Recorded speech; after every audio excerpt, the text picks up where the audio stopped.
So, my name's Andrew. I'm a local teacher. I teach at the American School in Barcelona. I've been using Snap and all this stuff for, I don't know, 15 years, for a long time. I went and found the first time that Steven and I followed each other on Twitter, and it was 2012. So, like, I have weird ghost histories with probably a lot of you here. They're here, or constructionism at some point. I want to talk about text, because that's the other thing I really deeply care about. I grew up in a weird historical period where I was a 2400 baud 12-year-old, and so I had a weird feedback system that really regarded proper grammatic usage and typing quickly as the most important traits for humans to ever evidence intelligence by. I don't think, looking back societally, that's a great plan. I don't think it was quite as egalitarian and redistributive as I really kind of intellectually hoped it would be. But then again, you know what else was a weird moment in history? Having to memorize fucking Homer. And we still listen to what that guy has to think about education, so maybe you can listen to me for another 10 years before I retire.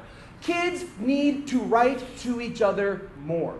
There is no way to meaningfully grapple with an idea, the expression of it, the consumption of it, the refinement of it, other than through social, collaborative, interruptive, generative text. We are building these machines to do it for us, and we have forgotten the systems that would help teach kids to do it for themselves. And so I am looking for some way to create those systems.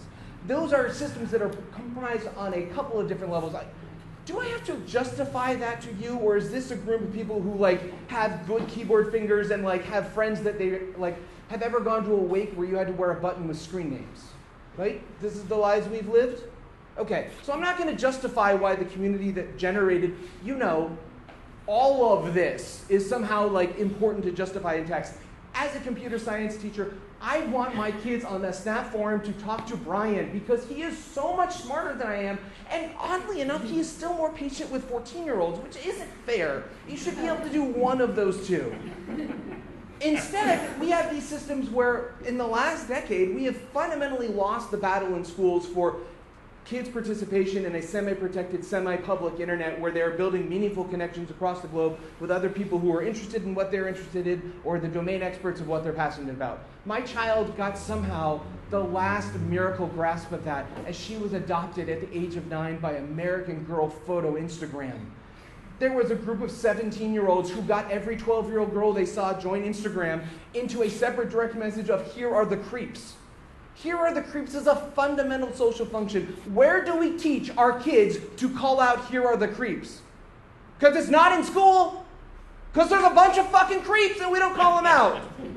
So if we are going to have a way to have kids become better humans, I assert that part of that needs to be communicating in that big async, time-shifted conversation. It's the place where kids learn to first put on the homunculus of identity, that part of self.